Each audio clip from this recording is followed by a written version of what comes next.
We're going to call the Beaumont Economic Development Meeting to order at 4 o'clock. Roll call of officers, Mayor Pro Tem Ray Santos. Here. C. Councilmember Mike Lara. Here. City Manager Tom Parton. Not yet. He may not make it. Economic Development Manager Kyle Borzinski. I'm here. Munir Ahmed. Bernie Lennon here. Dr. Evan Brown. Here. Steve. Is that Alan? There's the Alan right there. Oh, yeah, it is Alan. Alan. Where to go? Alan Kaufman is in the hallway. Vaughn Lawson. He's looking for other members, sir. Right. Rob Moran. Present. Good to see you. Rob. Ed Rader. Present. Nicholas Carnes. No update on freedom. Karen Whitty. Yes, sir. Good to see you. And Angelina Segovia. Good to see you. Thank you. All right, do we have any actions on request for an excused Is that one on? absence, Kyle? No. No? All right. We can all stand for the Pledge of Allegiance. Okay. Hand over your heart. Ready to begin. I pledge allegiance to the flag of the United States of America and to the republic for which it stands, one nation, under God, indivisible, with liberty and justice for all. All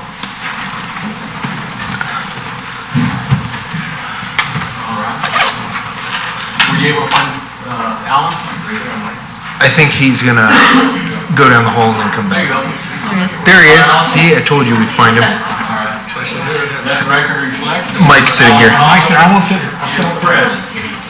So, welcome, Alan. All right, everybody. Happy New Year to you all. To you too? Do we have any approval or adjustments that need to be made to the agenda? No adjustments? No. Any conflict of interest disclosures? So, public comment. I do notice that we have some members from the community in the audience. Any one person may address the committee on any matter not on this agenda. If you wish to speak, please fill out a public comment form provided at the back table and here to the city clerk. There is a 3-minute limit on public comments. There will be no sharing or passing of time to another person. State law does prohibit the committee from discussing or taking actions brought up by your comments. Does anybody from the audience turn in a speaker card and desire to speak? No? All right. Seeing no public comments, welcome tonight. Happy New Year, like I said, guys. And we will go for number 2, approval of minutes from the December meeting. Has everybody had a chance to review the minutes from the December meeting? I get a motion on the minutes from the December meeting. Motion to approve the minutes. Second. Motion is second. All those in favor? Aye. Any opposed? The ayes have it. All right. All right, move on to item 2B, update of projects from city staff. Thank you, Committee Chair. For tonight's meeting, the update will be kind of short and sweet. We're still seeing progression out there at the 2nd Street Marketplace area with the Shankargonia Village specific plan. I think In-N-Out, Raising Cane's, and Cinema West are in the process of pulling building permits, probably within January. So we're excited to kind of see those moving forward. I know that we were just looking at Kane's sign program today on kind of what the outside of their building will look like with the signage. We've looked at the elevations, but signs are always kind of fun to look at. And then as well as what they'll be putting on that large monument sign off the freeway. So if you've seen it, if you've driven by, it actually changed because it has a Five Below logo on it now, which I know it's not a big thing for Rob or people like that, but the thing's been exactly the same with that Kohl's logo for years. So it's interesting to see new ones kind of pop up on there. So we'll encourage those as well. Some of the other buildings out there are progressing fairly well. You can kind of drive by and see exactly what's going on. So you can see the grocery outlet and the Planet Fitness and the Ulta and the Five Below going vertical. So that's fun to watch. In terms of some of the major infrastructure that's going on within the city, we are still progressing on the wastewater treatment plant expansion. So we're still on schedule to get that done by the deadline, which is September of 2020. and the assistant city manager has been reporting to council monthly on the status of that project. And I think we're 80% of the way in terms of the pipeline installation from the city all the way out to San Bernardino. So that's pretty exciting to see. There's many miles of pipeline, and it's never easy to accomplish that type of project. I think we have 2 contractors doing the work on that, so we're nearing the finish line on that one. I think we talked about at the last meeting that the Potrero Bridge has been completed, so you can drive across that. But if anyone wasn't here, I forgot to mention that that's been completed. So now we're in further design on phase 2, which are the ramps themselves. Then once design is completed, staff and our consultants are going to be working on trying to accumulate funding for the ramps themselves. So that'll be exciting. Amazon, the building itself is complete. Now the company is doing all the internal installations of the conveyance systems as well as robotics. So that's exciting. I'm still itching to kind of get the committee a tour of the building while it's under construction. So I'm going to be meeting with the property owner and the developer to see if we can kind of get in there before it's up and operational. And then maybe we can try again when they're actually full operational and moving everything around. Have you guys got a chance to walk the facility so far? Just a couple of city staff? I've walked it before the building was completed, while it was under construction a couple different times, and then we flew the drone around it many different times to kind of check the progress from the air. It's fun to watch that many people. The last update is almost a new program, if you will, so it's not necessarily an update on a project, but it's a new program that the city staff, so the economic development department's rolling out for this next year, and it is coordination with Mount San Jacinto Community College on workforce development. And what we've done is we've structured a monthly career readiness program where the community college is going to bring out their career vehicle. It looks almost like an RV, and it houses, I think, 10 or 12 different computers with Wi-Fi, air conditioning, and all the bells and whistles. We're going to park that mobile career vehicle here at City Hall once a month, and inside the vehicle are going to be the professionals that work for the community college, and they're going to be providing workforce training for residents of Beaumont as well as the Pass area. So we're not going to necessarily deny entrance to it if they're from Banning or from Cherry Valley or San Jacinto or anything like that. The intention of that is twofold. One, to provide resume building or interview skill training, mock interviews, and another other slew of different career readiness programs and curriculum that will basically be teaching the folks. I can't even call them young folks, because it may be people that have been displaced from the workforce that need to spruce up their resume because the thing's a little bit old. I mean, I think even resumes 5 years ago are a little bit outdated. If you talk to the professionals in HR now, they need a little bit of tweaking in order to kind of get them exactly where they need to be, where they kind of shine, versus just fall in the normal flow of things with everyone else. So we're going to be doing that training once a month. The reason I emphasize the once a month is because a lot of times we've done these programs sporadically, where we might hold 2 a year or something like that, and we understand that our residents are busy or things may come up in which they may miss that event. And previously, if we had something like this and they missed that event, they'd have to wait 6 months for another event. So what we're doing now is every month, the same day of the month, which would be the second Thursday, we're going to have that vehicle here. So if something comes up and they intended to be here that day and they can't, they know that service and those assets are going to be back within the city the very next month. So with that said, the first one's going to be on January the 23rd, which is a Thursday from 9 o'clock to 1. So we're opening it up where people can maybe come before work or before they're going to something during the day, or maybe they can take a little bit of an extended lunch on their lunch break and come out here and go through some of that training as well. If you look at your calendar, you're going to say, Kyle, that's not the second Thursday of the month. I know this as well. But January, they had a conflict already on the second Thursday, so we're going to do the kickoff on the 23rd, and then February through December, it'll always be on the second Thursday. So the rest of the year is on that schedule. How many people will be manning the booth, so to speak? I believe at minimum 2 plus me. Time, 10 a.m. or all day? Or 9 to 1. 9 to 1? And then we're also coupling that with our job fair. So I've scheduled our annual Beaumont job fair on that same second Thursday in June. So that vehicle will be out here when we hold our annual job fair as well. So that'll be nice. But I'll talk about more about that event as we get closer. Mm-hmm. So if you know anyone that's looking at that, in fact, if any of you want to swing by, I picked up their brochure on what your LinkedIn should look like, and mine looked nothing like what they said it should look like.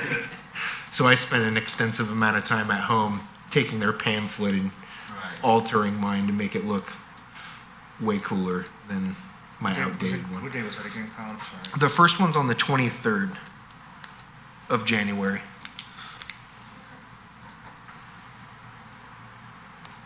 Miss Reed. Mount Sandy Center's not here. I don't know if they would do that. If they would do. I'm getting press releases from Mount Sandy Center. That's not very exciting for our media coverage to send out a press release. Are they going to do any flyers? Or are you going to do any flyers on this? Yeah, we'll have a flyer. If we could get that over to the chamber, we'll get it out. Of course. Yeah, I know Ashley's been working on it, so Okay. she should have it done, I don't know, in the next couple days or so. Next week. Yeah. She's having IT issues, so. Okay, that would be great. That's it for me, unless anyone has any questions or wants to talk about anything else. Yes, CJ Foods, I hear, is cooking. at least something. Yeah. Susan was in, she said it smelled really good in there. Did it? Did she get samples? No, she didn't get samples. She No? was just trying to get them to join the chamber. I think they're doing their seaweed snack line Oh. as we speak. So if you're really into seaweed snacks, Okay. I can find you the place that makes a ton of them. Oh, yeah. They're good if you like them. Grocery outlet, did they call you today? I think they did About, do a job fair. okay. They have not called me today, but I can go ahead and reach out to them. Yeah, they were looking for a free place, and I know you don't have them. We'll give them almost free, which is Okay. at our cost. That would be nice if you could get almost free for them, but, so those are the only two that, Does anybody else have any other questions or comments about Kyle's report? well, I have two items I probably am going to put my foot in my mouth. And maybe it belongs here, I don't know. But you know, Susan's been out and about a lot in the last couple of days, and she was in one of the local businesses that's newer and just happened to have 3 or 4 people in that business that were also new businesses. And typically they were complaining about the process, that it takes a lot and it's difficult, and that the inspectors are difficult, and you know, that's everywhere, and I've been through that myself. But one thing that was mentioned that I think you should be aware of, and that is that they felt that their treatment when they came in here was a little less than what it should be. So you might want to look into that if you are so inclined. Sure. On that, like what? I mean, less Well, treatment? they mentioned that the staff just did not treat them very professionally. Okay, so it means the customer service is not on that level And that I I'd don't know expecting? specifics, I'm not going to give you specifics on the No, businesses I over do there. They hear didn't that. give a specific person Yeah. about that. Mhm. It just that it was that they weren't really treated like they should have been. Yeah. I don't know if they were unkind, but even so, you have to roll with that, Yeah. so. I don't understand that. So, Thank you. may I chime in on this? Let the record reflect that I have Monia made it. So, I've been in city for about 19 months now, came to the city with business, and I have multiple cities that, other cities I also do business. I personally haven't come to the city for any of the services my managers and staff have. What I hear is actually a tremendous service, very positive. People are very friendly. Whenever we need something, we just happen to be across the street, not far from here, that may have something to do with, knowing each other and so forth, but have never heard of them facing any difficulty or unfriendly service. So I understand. So there are variations. It's permitted in court of law, so. No, exactly, yeah, but I just wanted to share my perspective because that's what I've been hearing. I And that, certainly have never had. right, and that has always not been the case when I deal with in other cities. The chamber would be remiss to not pass something like Yes. I agree. I have a question for Kyle, and I don't know if this is the right timing to ask. Do we have an updated demographic study from the city? The U.S. Census Bureau just released new demographic info on the 19th of December. So I have it. If you want it, just send it over, send me an email and I can get it back to you. It's probably easier than navigating their new website, which required like a 2-hour webinar training for people to navigate how to use their new search function because they went away from the American Fact Finder website. Now it's on census.gov. Thank you, Emil. But yeah, I have it. Second question, is there any possibility that the city would be involved or any private company has that you're aware of on traffic studies on various streets in the city? The traffic studies that the city will have are going to be related to developments. So for example, the San Gregorio Village specific plan, right? So when that one came through, when they were originally approved, they have a traffic study that's coupled with their environmental document. That one was approved in 2007, and we would have that. That project also made some slight variations in terms of some of the streets and some of the access points from the original plan, which required an addendum or a new traffic study to be conducted. We would have those. But the city itself doesn't have traffic studies on every block within every quadrant of the city. It has to be related to something that's going in nearby. Do we have something, say, on Highland Springs, near, above the freeway, where the Sundance Center is being built? Only related to probably Sundance, because we haven't processed a new project there in years. Well, the So- Sundance Corporate Center that's under development. Mhm. How new or how old is that traffic study? That project was probably approved with the specific plan, which means the traffic study itself is probably 20 years old. I have a client who is interested in leasing space there for a new business, and said, "What's the traffic study?" Yeah. And I say, "Well, I have a 20-year-old traffic study. It's not going to be, representative of the current situation." Yeah, typically in those situations, the landowner, who's the developer working with the tenants, go ahead and hires a traffic engineer and runs a traffic count. And I've looked into doing it on the city side, but then if I were to offer it for any project, then I'm on the hook to do that for any potential one throughout the rest of the city, and I'm hesitant to provide that. Even though it's a great level of service to try to attract people, then I have to go back to the mayor and the mayor pro tem every time and ask for money to conduct traffic studies. Yeah. The owner may want to check with the developer to see if there was a traffic study done for the conditional use permit that originally, for that development originally. there may be an updated one, or like Kyle said, there may be an addendum for that. Okay, good idea, thank you. They can start there, and then if there isn't one there, they may check with planning, maybe Christina in planning. Yeah. Might be able to point them in the right direction. Should I tell you who my client is? It's up to you. It's a full-service sit-down restaurant. Oh. So yeah, now we need to know who. I'm sorry? Now we need to know. Off the record, I can tell you later. All right. All right. So there's a tease for y'all. Any other questions, comments, or concerns? Can I follow up on that, what he said on that, the two items he just questioned that? One is the demographic. I mean, you could, we have the demographic in here back in January 2019. It says in there the population we have is 48,900. And then you're a member of the Board of Realtors. I mean, you could check on the MLS. And right now on the MLS, as of January, it shows in there for 51,900.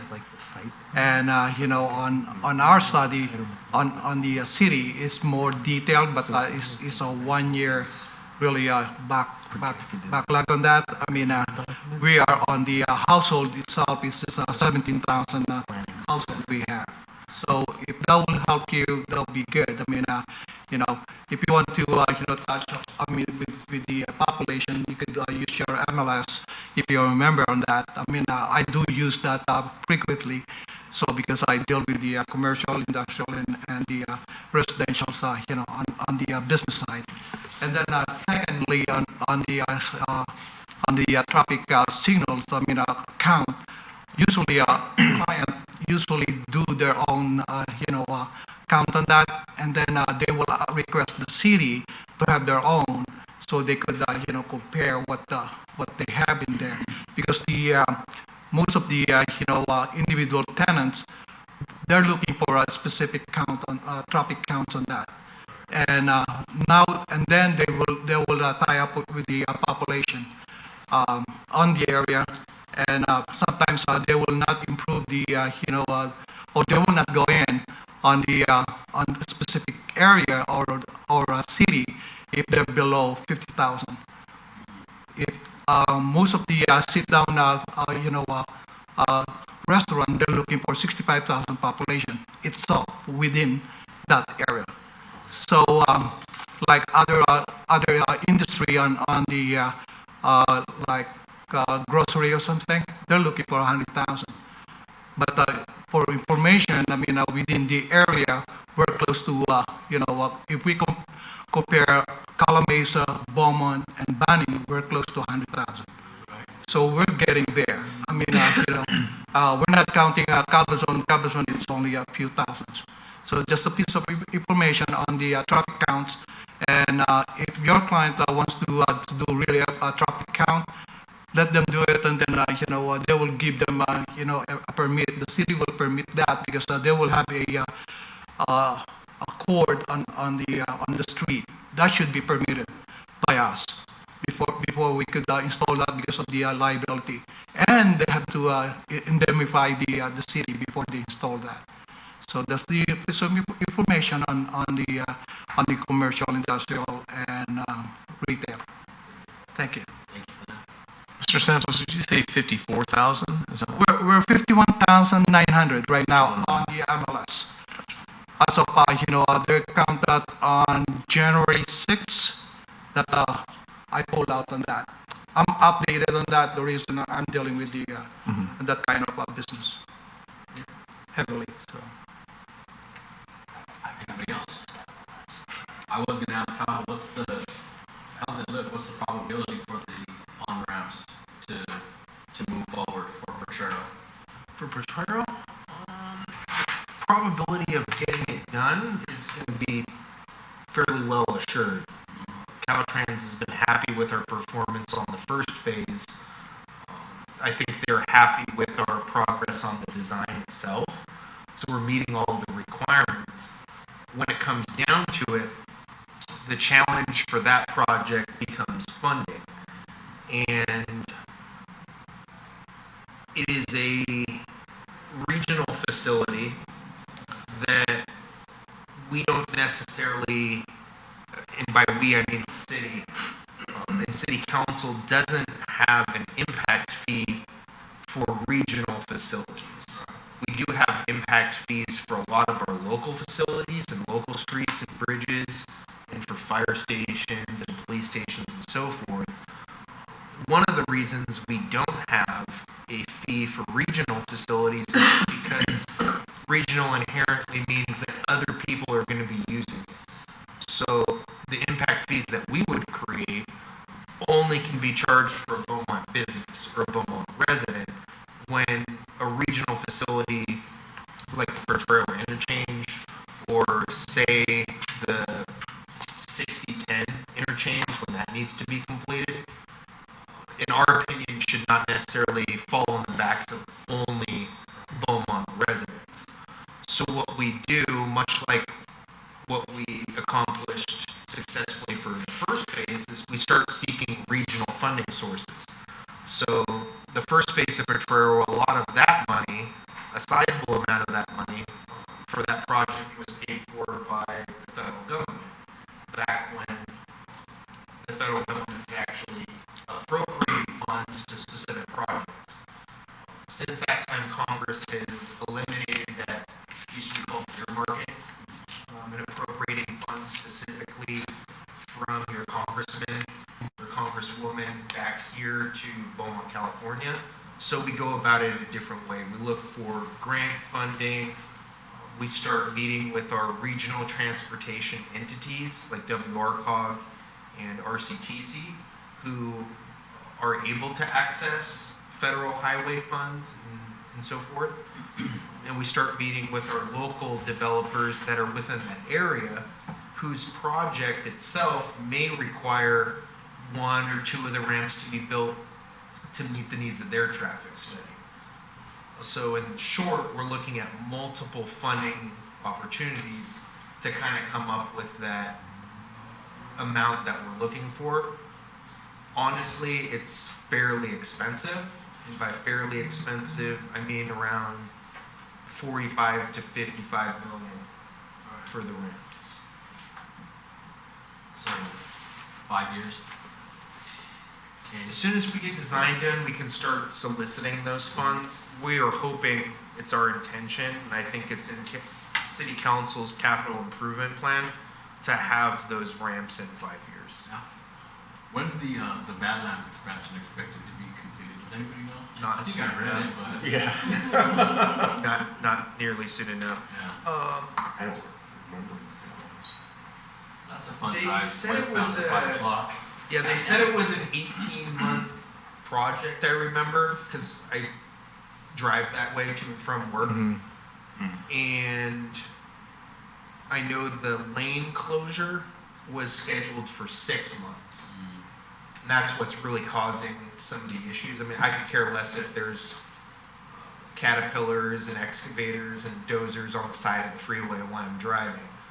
That doesn't necessarily impact traffic flow too much, although we're all going 50 instead of whatever. Right. But it's that lane closure going westbound that's created that bottleneck, which is affecting the people from this area, and then when you get holidays, affecting people from outside the area because they have no clue. So that lane closure started, I want to say, in summer. So I'm hoping in 6 months was probably optimistic. So I was giving them 9 months before. I was thinking, hey, that's long enough. So maybe in a couple more months we'll see the lane closure go away. Is it going to switch to the other side? I don't think so. They didn't explain that in any presentation. What it looks to me is that you can see the significant widening on whatever you would say, like the north side of the freeway.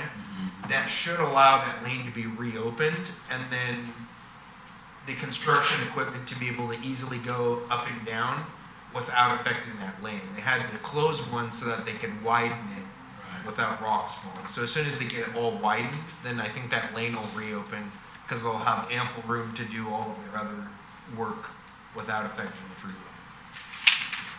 Let's get those ramps done before they're done. So I think timing-wise, that puts us summer of like next year, Right. Yes. I think. Good deal. All right. Yeah, can I share something? I mean, information on that to follow up. Yeah, that's right. I mean, the biggest challenges actually they have. That's the reason they will close is the bridge. They're putting a bridge on towards west on the right hand side before you hit the hill in there. On the right hand side, they're piling right now all the all those big steels and everything. Before they do all the cement and everything, they have to close it. It's right on that. I mean, but the whole completion will be next year up on 2021. That will be completed, and the way I see it, that will be really a fantastic freeway on that side. Yeah. It's interesting. It's interesting Yeah. to watch. Oh, follow up also on the Potrero, the information I got and everything up and on ramp.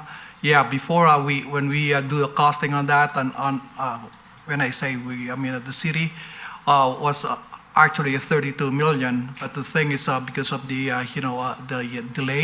the delayment on that, is right. I mean, we'll be hitting around 45 million. Maybe within 5 years, it will hit 50 million on that. But we're looking on the federal and the state, also the county. But we have a small amount in there right now that we have. It's only 5 million. So it's only 10%. So you know what's going on. Good deal. Thank you for the update. Seeing no other questions of Kyle's report, we'll go to move on to item 2C, the Business of the Month program. What did we decide we were going to do last month as far as Business of the Month? So, I think it was a couple meetings ago, we discussed the format, the structure for the business of the month, and then since then, the chamber was nice enough to meet with city staff and kind of go over the research that I had conducted on how chambers nationwide are typically the ones that have been conducting business of the month programs. So they were nice enough to meet with me, and then they internally were going to start discussing concepts and ideas. Obviously, that type of decision can't be made by Betty. That will have to go to the chamber board, and whether the chamber wants to take on that responsibility and that type of program will be ultimately their decision. I left it on here because I think that for something like that, I don't want the chamber to feel like all the weight's on their shoulders. So the committee had come up with the idea, and we all may agree that the best resting place for that program and the best entity to actually facilitate that program is the chamber. But if we could do our research as a committee and come up with ideas or volunteers from everyone within the committee, maybe the organizations in here would like to assist or volunteer, provide insight to the chamber. That's why I left it on the agenda, so that maybe we can share some of the lifting with what the chamber's thinking about doing. Do you have any update on it, Betty, as far as your guys' opinion? Yeah, I do. I think we should, as a chamber, we should go to a committee, not a board of directors, to determine this. The committee would be comprised of people that are members of the chamber, also could be a city person if they want to. I know the city doesn't want to be majorly involved with it, which I understand. So we would have a staff member and a committee, and we would have criteria, which is rather easy to come up with. And I'm thinking on a monthly basis, the person would be acknowledged at our monthly Good Morning Beaumont breakfast. They would be given like a plaque or something, maybe a banner for their, we won't tell the sign people in the city, a banner for their business. An ad in the Gazette. The Gazette will not let us spotlight businesses in our Beaumont Now article because they feel that's taking away business from them. So we would have to buy an ad. So that's kind of what I'm thinking, which I don't think it would be at all hard to implement. And I've talked to a few other chambers and a few other businesses, and it's really important to them. They get real excited if they're business of the year or business of the month. It's a big deal. So I think it's a really positive thing, but for those of you who were here last month, you must understand that the chamber can't front any of the costs. They're just not in a position to do that. So we have to work that piece of the puzzle out. Does anybody have any comments, ideas about that? How would we go about participating to raise funds? City of Beaumont. But that's the one, the city wouldn't want to participate in that Well, part. no, but right? they could fund the chamber. They could give the chamber. If you look at other chambers, any other chambers, you look at the chamber, Banyan Chamber, you look at the Calamasa Chamber, you look at the Ucaipa Chamber, they're all substantially funded by their cities. We used to be, before we had our troubles, here last month, all that was discussed. And so now we're not funded, which is nice because we're autonomous and we're proud of that and we have survived. But we have, if we add up all of our staff members, which here everybody's part-time, but we have about 1.5 staff members. Poor Kyle, a couple of months ago or several months ago, he sent a flyer over and said, can you print out, 50 copies of this to take to Good Morning Beaumont? And we said, sorry, we have to pay 20 cents a copy for color copies. So the chamber is, we're not financially strapped. We're financially very careful with how we spend our money.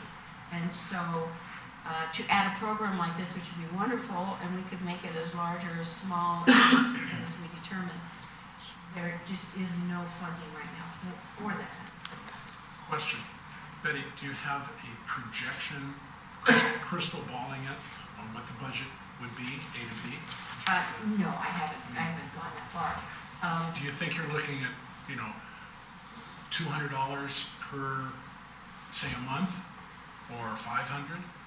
Ballpark. Probably 3 to 4 if we put an ad in the Gazette announcing the business. So it depends on, it really depends on how much we do of the things I talked about. So the possibility of a fundraiser could be to have local businesses sponsor that event for the benefit of the business of the month and both get some recognition. It's possible. Did you have something, Mike? I'll talk to you about my company. I was just going to say, what I'll do too is I will bring that back to council as well, just to see, because we're going through the budget process now, and if there's some set aside or some money that can be earmarked to help support the chamber with that program or other programs that would help benefit. So I'll bring that back and see if we can't discuss that as council and see what we can do there as well. We are working on, our 2020 vision and so, there's lots of things that we could do. There are lots of things that the chamber would like to do and growth-wise. Right now, we're like, Right. and I'm getting ready to go through like my 4th cycle with the chamber. And, we're at a maximum of what we can do with what we've got Sure. with the number of members we've got. So, that's kind of where the chamber's at. Okay. So, Yes, I second that. I mean, we will put it on the council, and then at the same time, on our side, and now this is the first time that we're gonna do on the city. I like you to get involved on we're doing the mayor's roundtable, and this will be only by invitation, and so you and Kyle could probably Kyle is working on it right now. And we put it on a schedule on February the 20th. That will be a Thursday at 11:30 till 1:30. So it's strictly business, and then I will be talking about the what's the future for our the city itself, and then also I'm more on the kids. I mean, what's our future on the high school, and I don't want them to go down all the way down in there. I like them to work within the city, and it's a quality employment that I'm looking for on this. So we'll be Amazon, right now, we don't have a straight contact on that. I'm initiating that. So also, we're bringing in there, Akon, and then also CJ, I'll be communicating with them. I know it's hard to communicate with them too on a certain level. We like to get the key people. I'm not saying not the manager or the supervisor, whoever run the company. I like them to sit down with us.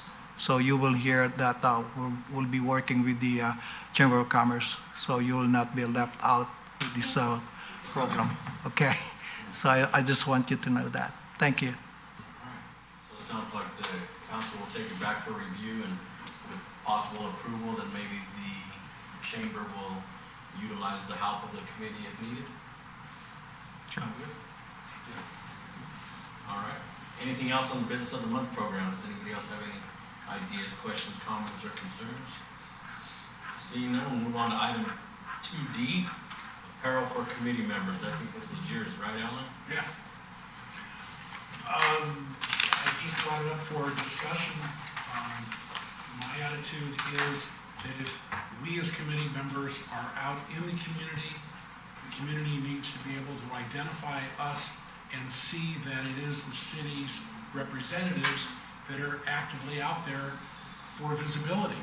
And to simply say, oh, I think he looks familiar, have a baseball cap, maybe, that says, that has the city's logo, perhaps on the side or in the back, says Economic Development Committee, or something like that, so they can identify and say, oh, look, there's 3 people with the city out here. Boy, we're thrilled to see them out here. Which, that's my signal. Maybe a polo shirt is excessive at this point in time, but a baseball cap, something that gives us identity in the community. You didn't get him ID? We have our badge. Badges, that, We have badges, No, I hear you. yeah. Yeah, it's a nice little badge, it's cute, but, and that's it. I mean, So were you saying to take these, like when we go to ribbon cuttings or yeah, in general? yeah. Just- if that's a possibility, I'd pay for mine. Just to throw out there though, I represent the EDC, but I also represent the chamber. So if I'm at ribbon cutting, I'm representing the chamber. Right. You're representing your real estate company when you go around, so I don't know. But I'm representing the committee.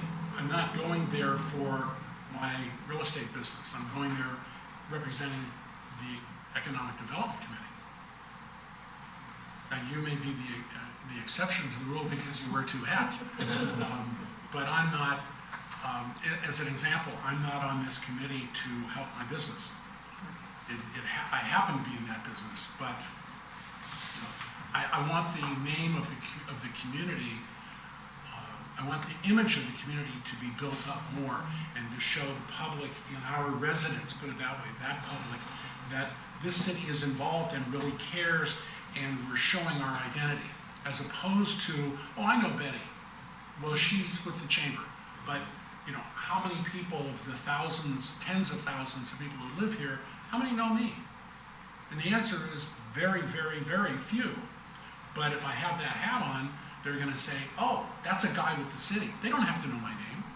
That guy's with the city. The city's involved. The city cares about our business of the month, a recognition or a ribbon cutting or whatever it may be. That's my thought. I see your point. I don't know exactly how we make it work, but I see what you're saying. So we've looked into this when it came up because I wanted to be prepared to speak on it. So I met with the city manager and with HR on what the city's policy is for apparel, for anyone, right?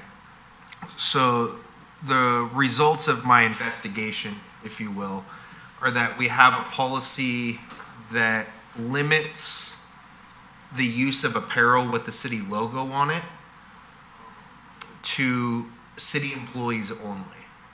So that consists with city staff, the city council, because they are employees of the city, and the planning commission themselves, because technically they're appointed by council, but on the books, we carry them as city employees because they get paid their, I don't know how much is it? It's very little. Yeah, a small amount a month, but technically they're employees of the city. So that delineation is the current policy of the city council, and one that staff cannot deviate from. There's reasons for that, and that is there are expectations for people that are wearing that logo to be city staff, and that's kind of where they've drawn the line so far. And I'm not saying that any people on the committee here are going to abuse the logo of the city or something like that, but there's certain expectations in a time of crisis or those types of things that the community may be looking for someone with that logo on their shirt or on their hat. And city staff are responders in a case of an emergency. We're called to, even if I wasn't even here and I was at my house in Riverside, if there's a disaster, I'm driving here because as part of my job as a city official, it's to respond to the community I'm dedicated to serve in times of good and bad. And you'd better believe that when we do that, we're wearing our city gear so that people in need know who they can go to. That's going to be able to call the police department or, especially if phone lines are down, have an ability to do things like that. So one exception is we did furnish those name tags through some arm wrestling with HR for the committee. That was not an easy task by any means. It was something that we had never done for other types of volunteer committees. I don't even think the Finance and Audit Committee have name tags that they're waiting or they're wearing out in the community. The reason for that is exactly what Mr. Coblin's talking about, is we wanted the committee members to feel proud going out to these community events, even your event, right, in San Bernardino, to be able to wear something that says, I'm Betty Rader, but I'm also representing the City of Beaumont's Economic Development Committee, because we thought that was important. But the name tag is a little bit different than the apparel that you'll see every city employee wearing out in the city on a daily basis. And I think that's that delineation that council has created so far. That doesn't mean they can't change that because they're the policy makers, but it's not something that I have the authority, or even Todd or Carrie in HR have the authority to change right now. Right, because we all got the picture badges for the business visits that we were doing initially. But did everybody here get the name tag with the? I did. Can I didn't get Angelina one yet. Hers is on order. Yeah. Go ahead. Comment. Number one, you can also limit the exposure by putting the year of the, say the hat, is in this case, baseball hat, Economic Development Committee 2020 or 2019-20. We're all appointed by city council, so at least that's my understanding. Other cities do this, and when you have Economic Development Committee 2020, in the event of an emergency or a disaster, people are not going to look for that. They're going to look for the hat, see the hat, oh, that's a city person, economic development. He's not emergency services. And this is a situation and an occurrence that happens in other cities. I came from a city, population was smaller. It was only, 25,000 roughly. But all of the committees, commissions that were appointed by council were given the opportunity, not mandated, but the opportunity of paying to have a baseball cap. Many chose to have it, many didn't. I'm just saying that the fact that we haven't done it before doesn't mean there's not a need now. Beaumont is one of the fastest growing cities in the state of California. And I think we have a need to get the word out that the city in any, even a committee like this, or really in my mind, especially a committee like this, needs to get the word out. The city is really involved and really cares about the development of the city and businesses, etc. Ribbon cuttings. If city council mandates, or the chair mandates, we can only wear those hats on these particular occasions, I have to believe that the people who are on the committee are honorable, ethical people and will abide by the mandate. So we can talk about what would happen if, but that's all it is an if. So it sounds like proven in other cities. at this time, it sounds like the current policy is what it is. Yeah. Not that it would ever not be able to change, so it's something to keep in mind. But for the time being, in the event that we are at a location, we're all free to utilize the badges, you know, that does designate us as committee A members. suggestion to council. Well, one idea maybe is I understand where Kyle's coming from, and we ran into a similar problem at the County of Riverside, but maybe one idea is that we can develop our own hats. It doesn't have to have a city logo. It can say Economic Development Committee on the hat. And I don't have a problem looking That's into a that. possibility, And sure. that way they see economic development, we'll have the badge, but I'll check with council and city manager first, but if we keep the city logo off of it, Sure. it still depicts that we're representative of the Economic Development Committee, and so I don't have a problem looking into that. I've dealt with a company, we had some hats made I had some done with the county, and we can see if I can use the same contact, and I can bring some ideas back once I get the okay, and we can take a look at them and Yeah, I think it's a great. create our own. For the intent that I have, I believe in, I think that accomplishes it. It doesn't necessarily have to have the city logo on it. It identifies who we are. Right. That's enough. That's the intent. Right. Yeah. So since the issue has been brought up, how many events have we attended as a committee? We've been invited to these ribbon cuttings. That's what I'm saying, though, as a committee. No, I know that the invites have gone out, but how many of the committee members have been able to participate? I'm just trying to verify, like, how much juice would have we gotten out of anything that we would have had? That's our survey. I go to one. I know you do, but I'm saying, I don't really count. I haven't had the opportunity to one. So, yeah, you know, Give me the baseball cap. I'll go to everyone. there you go. So let the record reflect, Alan really wants a hat. No, I see your point though, because the businesses would see, you know, at a glance, hey, let the city send a few people, a few And if it representatives. doesn't have to have, again, I agree, it doesn't have to have the city's logo on it, but if it says Economic Development Committee, they know who we are. And then the identity with the hat and the name, hey, that's great. Yeah. They're even more Going happy. back to the ribbon cuttings, I think it's real important to the person with the new business, Yeah. that people are there. It's very important to them. Yeah. So, you know, the attendance is appreciated Right. by the business. Just don't have them do it on Saturdays. Those are the only ones I can't go to. And I don't blame you one bit. And we don't want them on Saturday, yet certain businesses really want them on Saturday. And you know, we have to pay staff to do one on Saturday. I mean, you kind of whine a lot about money, don't you? I personally like the name tag, I think it looks kind of professional.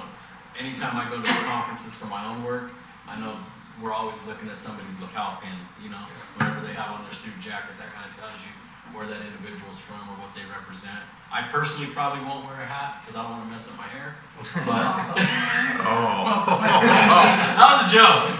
You see, the lapel pin is great in that kind of a setting, and the hat is a different kind of a setting. Right. So good deal. So then, You know what? I think what we'll do is, once I get permission, we can start with the logo. And a lot of times when you deal with a company that does the hats or the T-shirts or whatever, the biggest cost is in the artwork and the logo. And I don't have a problem doing that or covering that cost. And then once we develop that, I can just point people to, okay, well, it's this company here. this is the logo, and you can get your own shirt, or your own hat, or socks, or gloves, or whatever. You would wear that. That's right, Beaumont socks. But, I mean, it's, once the logo's developed, you can kind of choose how you want to represent the committee. Everybody good with that? I'm I excited think, about. I think it's a really good idea. Like, for example, the types of events that you guys, or like the city comes up with. You guys, us. Or yes, us. Sometimes do that. But, like, for example, I know you guys, or us, we do like an Easter event, right? Where people, like, little kids can go out, everything. And I feel like if we were to wear like a baseball cap or something, like a casual type thing instead of a formal thing, the people in Beaumont, like just regular people, they'll notice that we're part of, Right. like a bigger part of the city, and they'll see that we're involved just as much as they are. Like we're just one of them. I think that's a good idea. I've got one support. Oh, I'll have a hat as long as it's pink. Good deal. Did you have one more thing, Alan? No, that's it for now. Thank you. All right, seeing no other comments on the apparel, we'll move to item 2E, which will be topics for future agenda. So currently still on 1 through 6. Does anybody have anything that they would like to move up to the future agendas?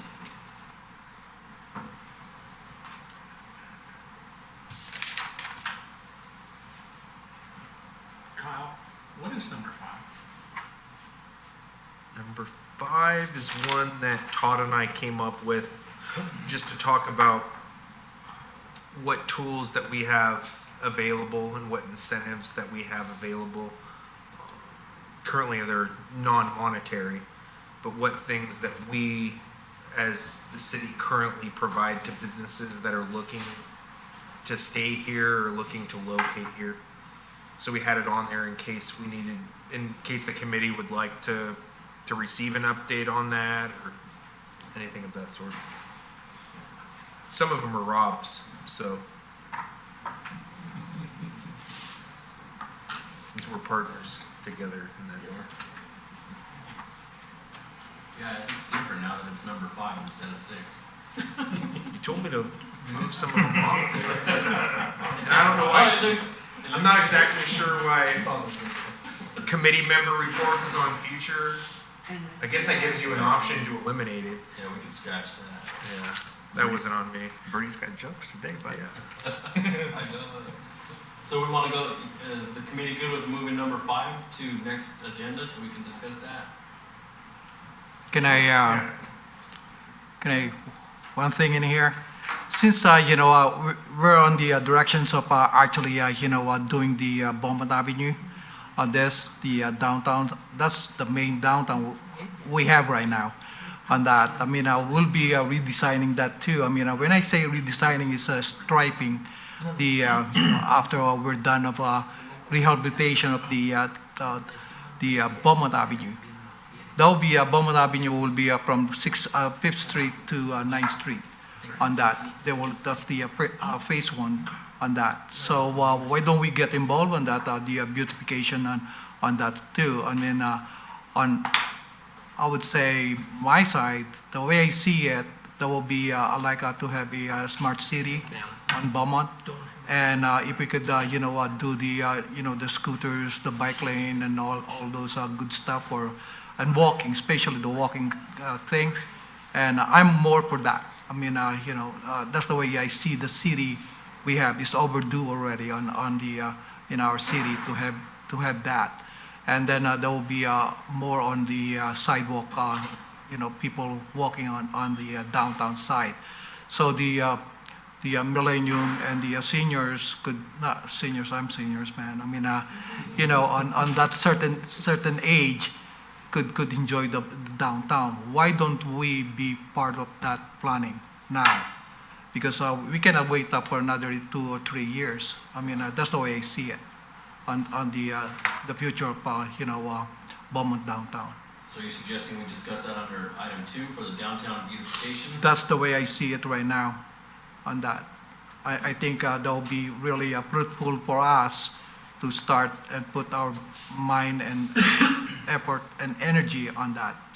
Since we have a nice, young lady here who's a student, that would be nice to pick her brain, what they're looking for, and then and then most of the because there's a gap. I mean, the millennium, and then the senior section on that, and then there will be a lot of upgrade on the real estate side.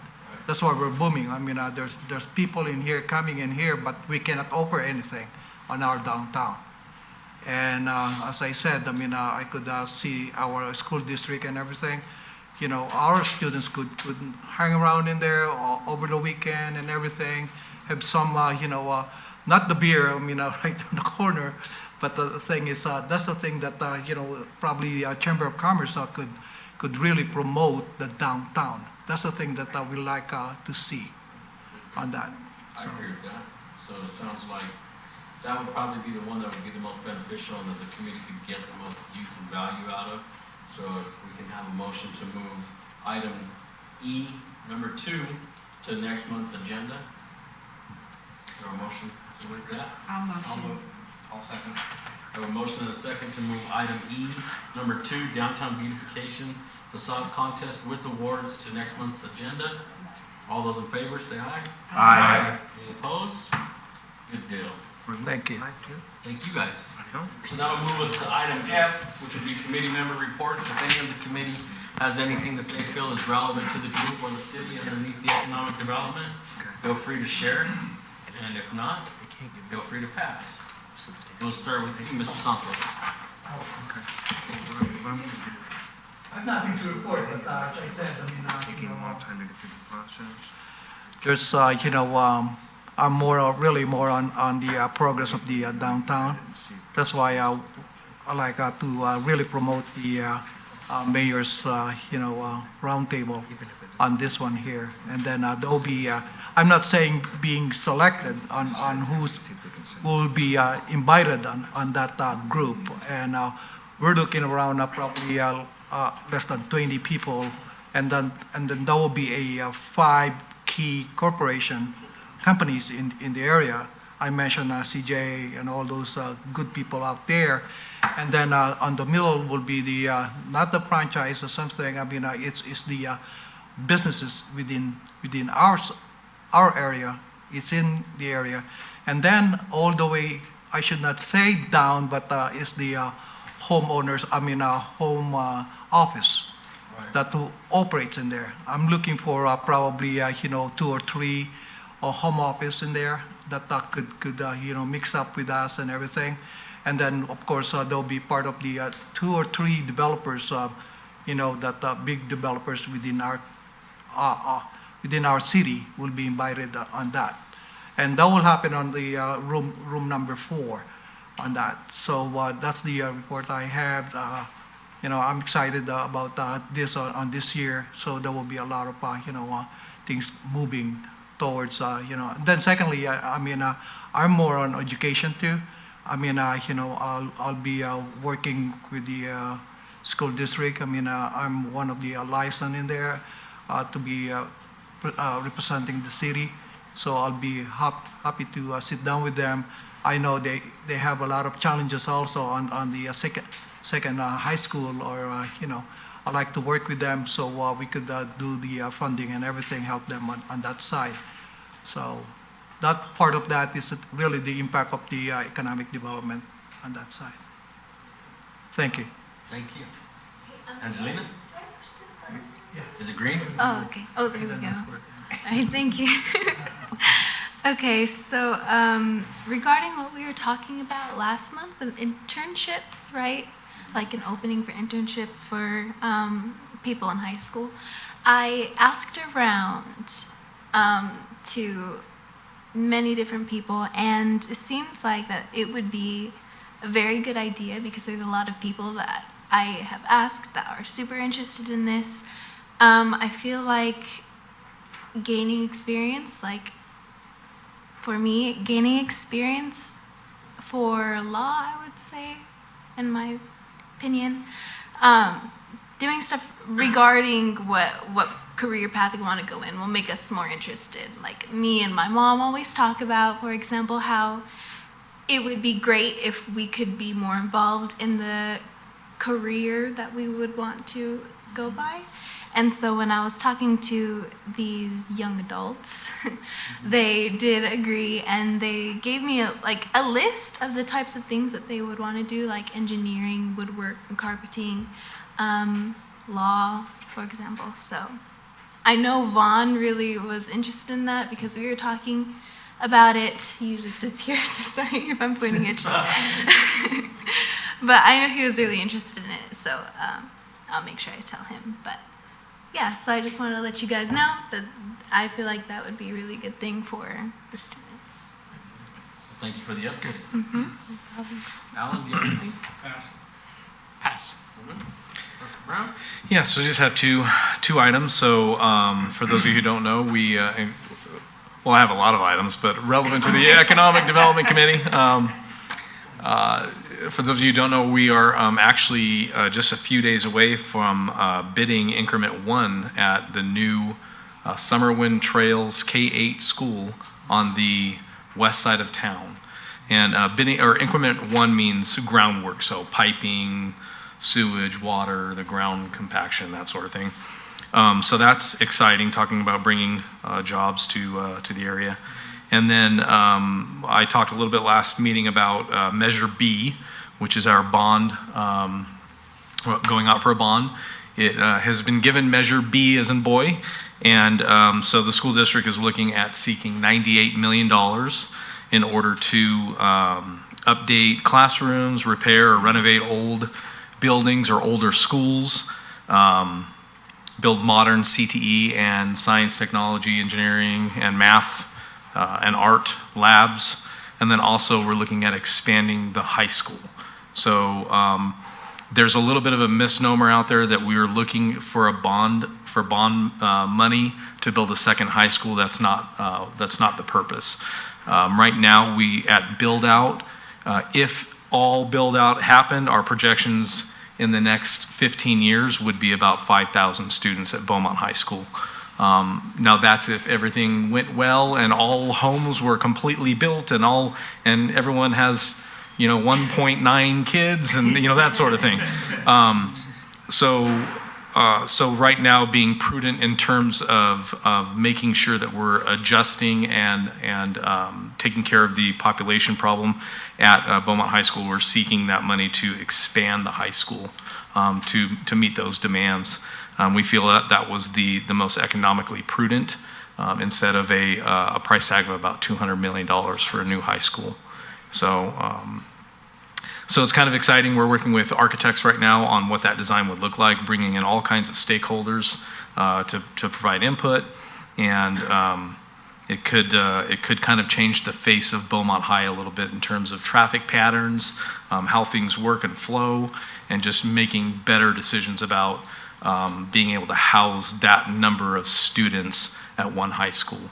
The fear that we've heard after doing probably a year and a half of different investigations is school districts, almost all of them are on declining enrollment. I don't know if you're aware of that. So across the state, we're one of the very few here in Riverside County. There's only 2 that are actually increasing enrollment. It's us and Menifee.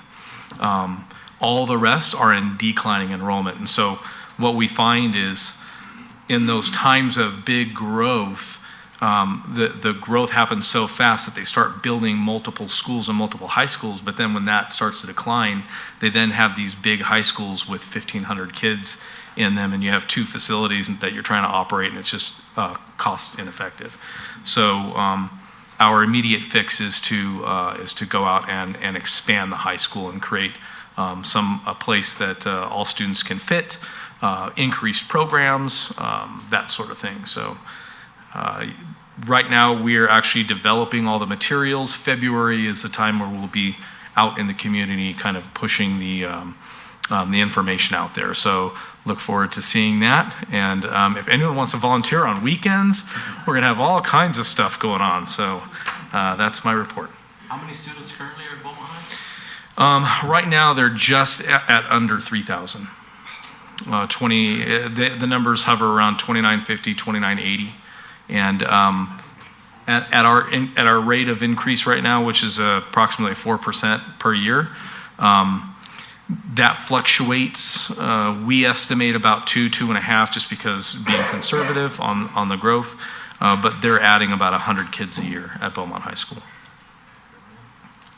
Can I have about quick questions? Yes. Probably, on that, on the building on the high school, are you developing a separate, probably a separate building or a dedicated building for STEM? Yes, we actually, we're actually, two different things are going on at the same time. Okay. So we've also applied for additional grant funds through the CTE Facilities Project funding, and that would provide us with a public service pathway building. And what that would do is it would house 2 medical programs, a law enforcement program, and a cybersecurity program. Super modern facilities, just a really neat demonstration areas, even an outdoor physical fitness test demonstration area where folks who want to get into law enforcement can practice passing that test. Medical labs. In terms of the cybersecurity, we're looking at demonstration areas with robotics arenas and possibly drone flying areas, that sort of thing. So, yeah, definitely built into the building plans. Mm-hmm. Thank you. Absolutely. Great. That's good. I'd like to talk to you later about the law enforcement issue. Sure. I have somebody that can help me. Okay. I'll pass on my report. I have 2 things. This Friday is Good Morning Beaumont breakfast over at Chocolate, starting at 7:30.